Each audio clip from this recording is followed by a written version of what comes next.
ପ୍ରିୟ ଆତ୍ମନ୍, ଈଶ୍ୱରର ବଡ଼ପଣିଆ ରଖିବା ପାଇଁ ମଣିଷ ସ୍ୱୟଂ ନିଜର ଦୁଇଟି ହାତ ଥାଇ ମଧ୍ୟ ଈଶ୍ୱରର ଚାରି ହାତ ମାନି ନେଇଛି। ନିଜର ଗୋଟିଏ ମୁହଁ ଥାଉ ଥାଉ ଈଶ୍ୱରଙ୍କୁ 3, 4 ବା 5 ମୁଖ ବିଶିଷ୍ଟ ମାନି ନେଇଛି। କେହି ବି ତାକୁ 1000 ଶିର ବିଶିଷ୍ଟ, 1000 ନେତ୍ର ବିଶିଷ୍ଟ ଏବଂ 1000 ପାଦ ବିଶିଷ୍ଟ ମାନି ଏବଂ କଳ୍ପନା କରି ବହୁତ ବଡ଼ ମାନିବାକୁ ଏବଂ ଅନ୍ୟମାନଙ୍କୁ ମନାଇବାକୁ ଯତ୍ନ କଲା। ଈଶ୍ୱରର ବଡ଼ପଣ ସ୍ଥାପିତ କରିବା ପାଇଁ ସେ ନିଜକୁ ଦୁର୍ବଳ ମାନି ନେଇ ତାହାରି ରଚିତ ଈଶ୍ୱରକୁ ମୋଟା, ଗୋରା ଏବଂ ବଳିଷ୍ଠ ମାନି ନେଇଛି। ସେ ଷଣ୍ଢଯୁକ୍ତ ଏବଂ ବଡ଼ ଲାଞ୍ଜ ବିଶିଷ୍ଟ ବୋଲି ମାନିନେଲା। ସେହି ମୂର୍ତ୍ତିମାନ ଈଶ୍ୱରଙ୍କର ଖଣ୍ଡ ନ ଦେଖି ତାକୁ ନିରାକାର, ନିର୍ବିକାର, ସର୍ବଜ୍ଞ, ସର୍ବଶକ୍ତିମାନ ମାନିନେଲା ଏବଂ ଏତେ ବଡ଼ ମାନିନେଲା ଯେ ତା ଆଗରେ ତୁଚ୍ଛାତି ତୁଚ୍ଛ ମନୁଷ୍ୟ ହୋଇଗଲା। ତେଣୁ ମନୁଷ୍ୟର ମହିମା ଏତେ ବଡ଼ ଯେ ତାହା ବର୍ଣ୍ଣନା କରିବା କଠିନ ନୁହେଁ, ଅସମ୍ଭବ ମଧ୍ୟ। ମଣିଷ, ତୁ ଧନ୍ୟ। ମନୁଷ୍ୟ ଏବଂ ମନୁଷ୍ୟ ଲୋକର ମହାନତା ଦେଖନ୍ତୁ। ସେହି ଇନ୍ଦ୍ର, ପବନ ଏବଂ ବିଷ୍ଣୁ ଆଦି ଯେପର୍ଯ୍ୟନ୍ତ ଦେବତା ଥିଲେ, ଦେବଜନୀରେ ଥିଲେ, ଦେବଲୋକରେ ଥିଲେ, ସେ ପର୍ଯ୍ୟନ୍ତ ରାବଣର କୌଣସି ଅନିଷ୍ଟ କରିପାରୁନଥିଲେ। ରାବଣ ଆଦି କାହାରିକୁ ମାରିପାରୁନଥିଲେ। ଦେଖନ୍ତୁ, ସେହି ବିଷ୍ଣୁ ଯେତେବେଳେ ମଣିଷ ଶରୀର ଧାରଣ କଲେ ରାବଣକୁ ମାରିପାରିଲେ। ଏବେ ଆପଣ ହିଁ ଚିନ୍ତା କରନ୍ତୁ, ମଣିଷ ନା ଭଗବାନ ଯେ ସର୍ବବ୍ୟାପକ ଏବଂ ସର୍ବଶକ୍ତିମାନ ହୋଇ ମଧ୍ୟ ମଣିଷ ନ ହୋଇ କିଛି କରିପାରୁନଥିଲେ। ରାମଚରିତ ମାନସ ଚପାଇ ନମ୍ବର 3, 4, 5କୁ ଦେଖନ୍ତୁ।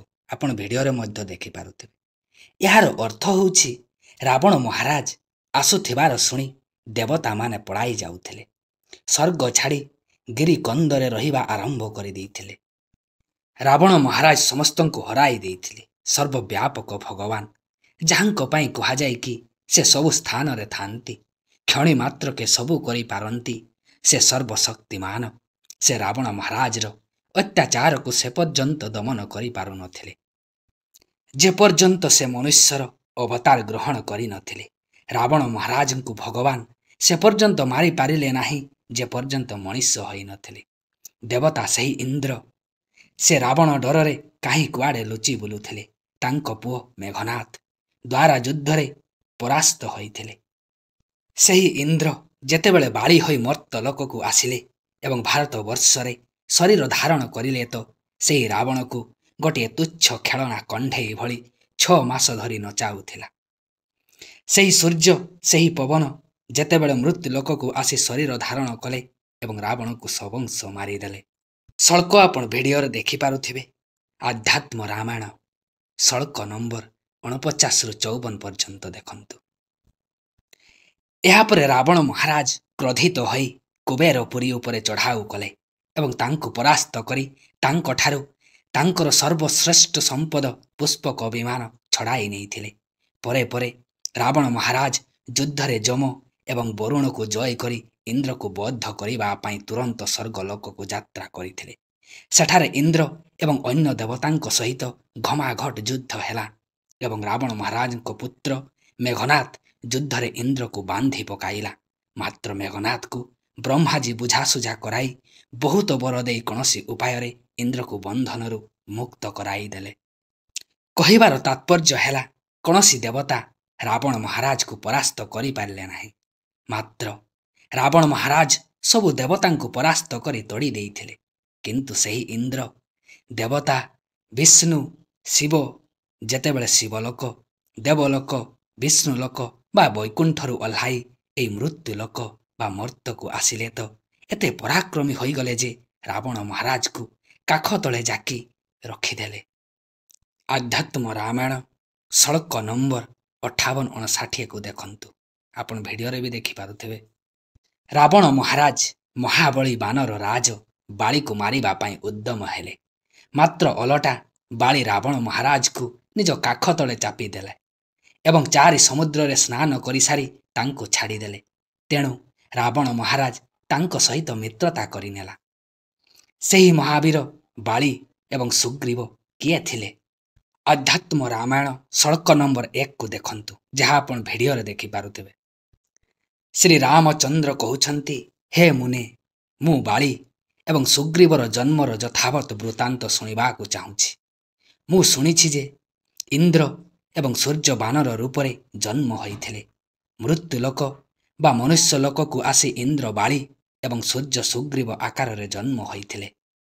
ହନୁମାନ ପବନପୁତ୍ର ଶିବଙ୍କର ଅବତାର ଥିଲେ। ବିଷ୍ଣୁ ଅବତାର ଶ୍ରୀରାମଚନ୍ଦ୍ର ଥିଲେ ଏବଂ ଶେଷନାଗ ଅବତାରରେ ଲକ୍ଷ୍ମଣ ଜନ୍ମ ନେଇଥିଲେ। ଏହି ଇନ୍ଦ୍ର ଯେ ପର୍ଯ୍ୟନ୍ତ ଦେବତା ଥିଲେ, ରାବଣ ମହାରାଜ ଆଗରେ ଲୁଚି ଲୁଚି ପଳାଇ ଯାଉଥିଲେ। ମାତ୍ର ଯେତେବେଳେ ମନୁଷ୍ୟ ଲୋକରେ ମନୁଷ୍ୟ କାହିଁକି ବାନର ରୂପରେ ବାଳି ଜନ୍ମ ନେଲେ ତ କେତେ ବଡ଼ ବଳବାନ ହୋଇଗଲେ। ପଳାତକ ଦେବତାମାନେ ବାନର ହୋଇଥିଲେ ଏବଂ ସେହି ବିଷ୍ଣୁ ଭଗବାନ ଯେ ବୈକୁଣ୍ଠରେ ରହି ଭଗବାନ ହୋଇ ବି ରାବଣ ମହାରାଜର କିଛି ଅନିଷ୍ଟ କରିପାରୁନଥିଲେ, ମନୁଷ୍ୟ ଲୋକକୁ ଆସି ମନୁଷ୍ୟ ହୋଇ ରାବଣ ମହାରାଜର ସବଂଶ ମାରି ପାରିଥିଲେ। ରାମଚରିତ ମାନସ ସଳ୍କ ଆପଣ ଭିଡ଼ିଓରେ ଦେଖିନିଅନ୍ତୁ। ବ୍ରହ୍ମା ଦେବତାମାନଙ୍କୁ ବୁଝାଇ କହିଲେ, ଭଗବାନ ନରରୂପ ଧାରଣ କରି ପୃଥ୍ୱୀ ଉପରେ ଜନ୍ମ ହେବେ। ତୁମେମାନେ ବାନର ହୋଇ ତାଙ୍କର ସହାୟତା ଏବଂ ସେବା କରିବାକୁ ମନୁଷ୍ୟ ଲୋକରେ ଜନ୍ମ ଗ୍ରହଣ କରିନିଅ। ତାଙ୍କ କହିବା ଅନୁସାରେ ଦେବତାମାନେ ମନୁଷ୍ୟ ଲୋକକୁ ଆସି ଜନ୍ମ ନେଲେ, ଯାହାଙ୍କର ବଳ ଏବଂ ପ୍ରତାପ ବହୁତ ଥିଲା।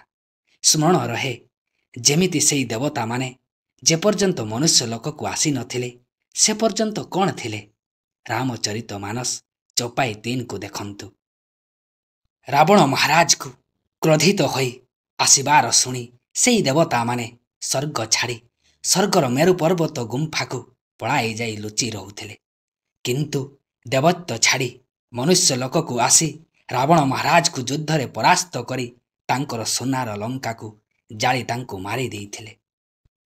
ସେହି ଶେଷନାଗ ଯେପର୍ଯ୍ୟନ୍ତ ମନୁଷ୍ୟ ଲୋକକୁ ଆସି ଲକ୍ଷ୍ମଣ ରୂପରେ ମନୁଷ୍ୟ ହୋଇନଥିଲେ ସେ ପର୍ଯ୍ୟନ୍ତ ଏତେ କମଜୋର ଥିଲେ ଯେ ଯେତେବେଳେ ରାବଣ ମହାରାଜ ଧରିତ୍ରୀ ଉପରେ ଚାଲୁଥିଲେ ତ ଧରିତ୍ରୀକୁ ସମ୍ଭାଳି ପାରୁନଥିଲେ।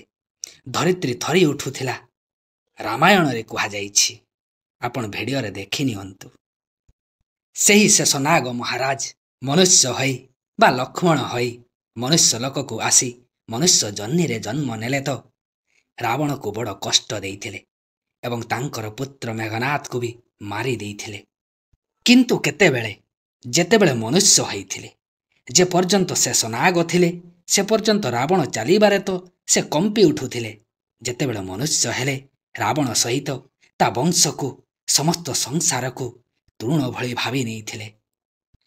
ଏବେ ଆପଣ ଚିନ୍ତା କରନ୍ତୁ କି ମନୁଷ୍ୟର ପ୍ରତାପ ଏବଂ ମହତ୍ତ୍ୱ କେତେ ବଡ଼। ମଣିଷ ଯେ କେତେ ବଡ଼ ସେ କଥା ମୁନି ସମାଜ କହୁନାହିଁ, କହୁଛନ୍ତି ମତବାଦୀ ସମ୍ପ୍ରଦାୟ। ରାବଣ ମହାରାଜଙ୍କ କଥିତ ଅତ୍ୟାଚାରରେ ତ୍ରସ୍ତ ହୋଇ ସବୁ ଲୋକ, ଦେବତା ଏବଂ ନିଜେ ଧରିତ୍ରୀ ସ୍ୱୟଂ ଭଗବାନଙ୍କ ଶରଣ ଗଲେ। ସମସ୍ତେ ପ୍ରାର୍ଥନା କଲେ। ସେତେବେଳେ ସେହି ସର୍ବଶକ୍ତିମାନ ଯେ ସବୁକିଛି କରିପାରନ୍ତି ଏବଂ ସବୁ ସ୍ଥାନରେ ଥାଆନ୍ତି କହିଲେ କି?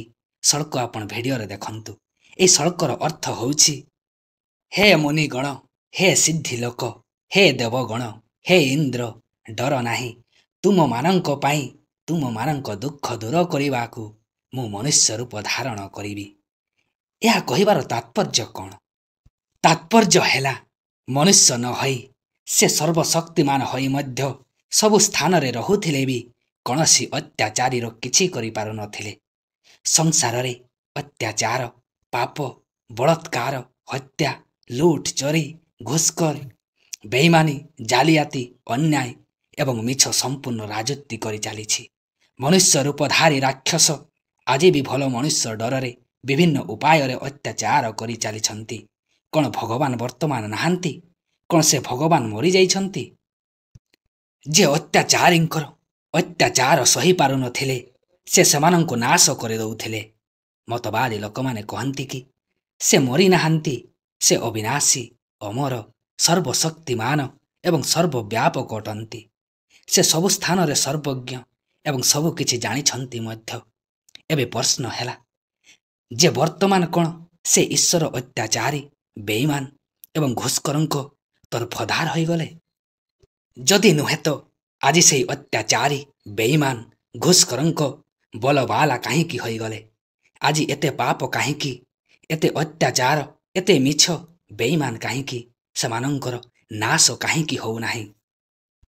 ଏହାର ଏକମାତ୍ର ଉତ୍ତର ସେହି କାଳ୍ପନିକ ଏବଂ ମତବାଦୀଙ୍କ ଈଶ୍ୱର କିଛି କରିପାରିବେ ନାହିଁ, କି ଆଜି ପର୍ଯ୍ୟନ୍ତ କିଛି କରିନାହାନ୍ତି। ତାଙ୍କ ପାଇଁ ବଢ଼ାଇ କରି ଯାହା କିଛି କୁହାଗଲା ସବୁ ମିଛ, ଈଶ୍ୱରଙ୍କର ଭକ୍ତ ତରଫରୁ ମତବାଦୀ ଲୋକଙ୍କର ମିଛ କଳ୍ପନା। ତେଣୁ ଯାହା ହଉ, ଏକ ତ ସେହି ଭକ୍ତଙ୍କର କଳ୍ପନାରେ ବି ସିଦ୍ଧ ଯେ ଭଗବାନଙ୍କ ନାମରେ ଯାହା କିଛି ହେଉଛି ମନୁଷ୍ୟ ଦ୍ୱାରା ହେଉଛି। ଭଗବାନ ବି କରିପାରିବେ ସେତେବେଳେ ଯେତେବେଳେ ମନୁଷ୍ୟ ରୂପରେ ଏହି ସଂସାରକୁ ଆସିବେ। ଏହା ସବୁ ମନୁଷ୍ୟର ମାୟା, ଭଗବାନଙ୍କର ନୁହେଁ। ଏହି ସବୁଥିରେ ମନୁଷ୍ୟର ଗୌରବ, ମହିମା ଏବଂ ମହାନତା ପ୍ରକଟ ହେଉଛି।